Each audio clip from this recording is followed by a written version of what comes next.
Welcome to Life Campus, and thank you very much for joining me today. Let me start by saying Happy New Year to you all, wherever you are in the world.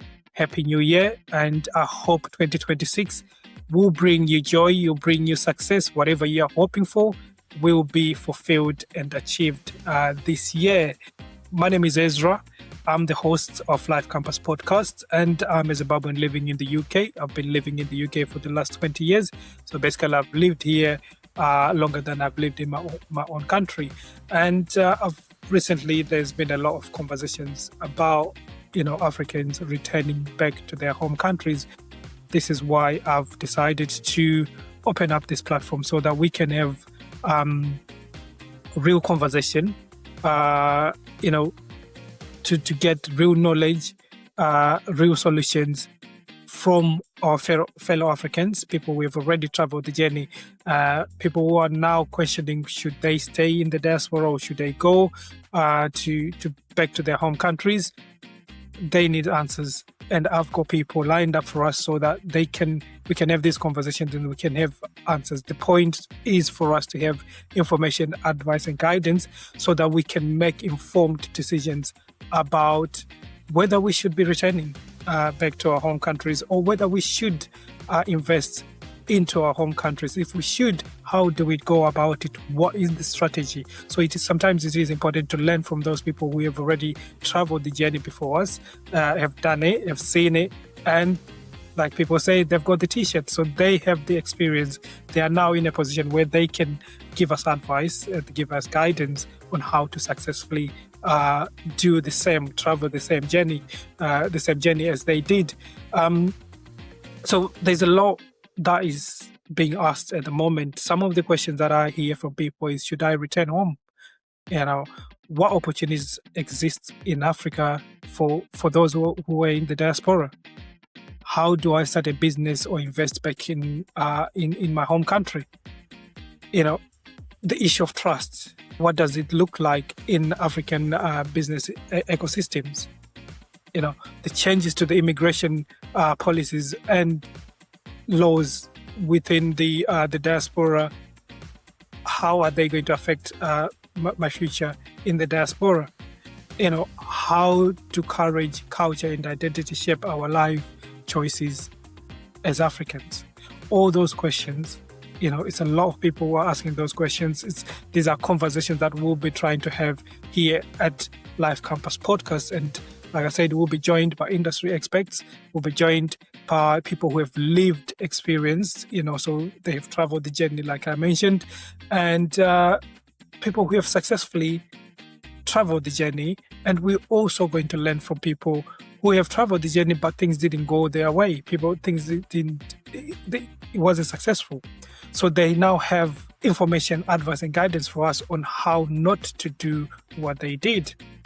Things to avoid, things to be mindful of, things to remember when you are planning and when you are deciding to go back to your home country. So if you are in the diaspora and you're thinking about returning back to your home country this year, this is the place for you.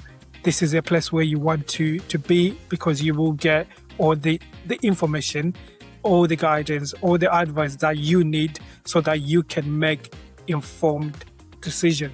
My background is in education, and I've been working as a guidance practitioner for a very long time.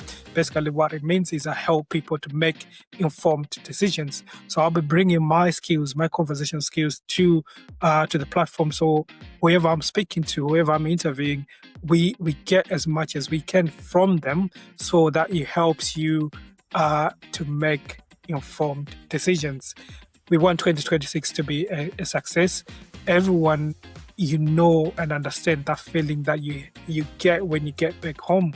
The moment you land, that feeling of belonging. And I know that feeling is calling a lot of people back to Africa. But it is important to understand and remember why we left in the first place. We left chasing for a better life, better opportunities, and it will be counterproductive for us to just get up and go without putting things in place, having a solid plan, having a strategy on how you're going to return back to your home country and how you're going to successfully return and reintegrate into it's actually a new country for you, because if you've been away for, let's say, for 10 years, for 20 years, a lot of things have changed. And visiting for 2 weeks or so, it doesn't give you the full picture of what's really going on the ground. And here at Life Campus, we are going to be talking to people who are on the ground. We are going to be talking to businesses in Africa and looking for opportunities that are available that we are not aware of, because knowledge is power. And if we get knowledge, we get the information, we get the knowledge, we will make informed decisions. And the only way we can make these decisions is if we talk to people who are on the ground.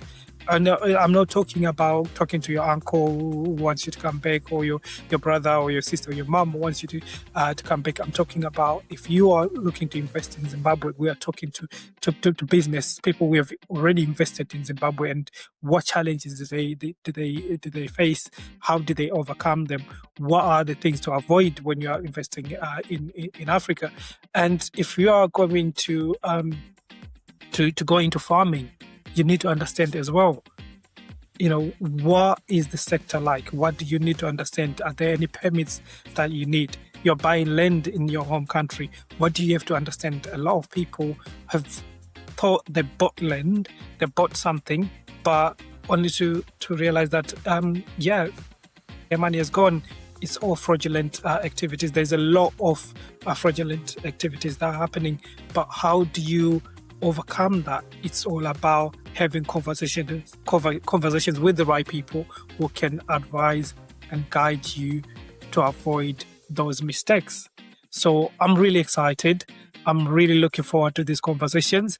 I've got a lot of guests lined up for us, people who are very passionate about the diaspora, about taking advantage of the information, the experience and the knowledge that we as diasporans have now, to take that and take it back into Africa and start building our own continent. We always run away from our own continent. We are running away from our continent, but the West is, and the Chinese, they're all running towards the continent. So there has to be something that they know that we don't know, or there has to be something that they have that we don't have, which gives them the confidence to go into Africa and settle and run their businesses. So we want to understand that. What is it that they know? What is it that they have? Obviously, most of them, they have capital, they've got money. And so for those who are in the diaspora, you've been working, you've been here for 20 years, let's say you've been saving, and you now want to go invest, then this is the time. This is the time, but we need to do it in a way that we have all the guidance, we have all the knowledge, and we are making informed decisions. We want to try to avoid regrets. Sometimes you can't, predict life. If we could, then life will be easier for everyone. Sometimes you just have to take a chance. You have to take a risk and believe that things are going to work out. But even with that, you still have to plan. You still have to have a strategy. You still have to have a backup plan, plan A, plan B, plan C. The thing about Africa is curiosity. I know people say curiosity killed the cat, but in Africa, you need curiosity. If you have curiosity, and you will have 9 lives like a cat, like they say. So you have to be curious about everything. If you're going into business with someone, be curious about that individual to start with. Be curious about where they've been, what they've done, who they've worked with. Have conversations with those people so that you don't find yourself losing out because you have not done your homework. You have not done your research. People, research. And this is what I'm trying to help with. All I'm going to do is to give you a starting point, and then the rest is on you, because the decision really has to be yours, because this is your life. You are the one who was thinking of leaving the diaspora and going back to Africa. So you have to make the decision. All we have to do is to facilitate, to give you the information, the advice, and the guidance that will help you and hopefully make that transition a success. But yeah, Next week, I'm going to be talking to Mr. Bere. He's based in Zimbabwe. He's a diaspora returnee. He's now living in Zimbabwe, and he's going to share his experience, the reason why he came to the UK, why he left, and how he found Zimbabwe, and how he's doing now, and what his advice is to those who are thinking of returning back to Zimbabwe. So I'm really excited. I'm really excited, and the other thing that I'm really excited about as well is I've got an immigration lawyer lined up for us. I think in the next week or two, we'll have a conversation with an immigration lawyer who's based in the UK, and the focus will be to discuss the proposed changes to the UK immigration law. And I know a lot of people are unsettled at the moment because we don't know what the final decision is going to be. But the conversations are going on around, and we're going to try and answer a lot of questions. So if you do have questions about the immigration status or situation in the UK at the moment, please put your questions in the comment section below. I'll also put my email in the comment section. Let's start this conversation. Let's communicate. If you've got anything that you want to contribute to the platform, you want to be a guest, you've got knowledge, you've got information, you've got advice for us, please do reach out to me, and let's communicate, let's share, and let's grow this platform. The quicker we grow this platform, the bigger guests we get in terms of like people who got knowledge, people who are like, but aim is to talk to people like banks to come and talk to us here and tell us what is available. If we need loans in the diaspora to build back in Zimbabwe or in Africa, how do we go about it?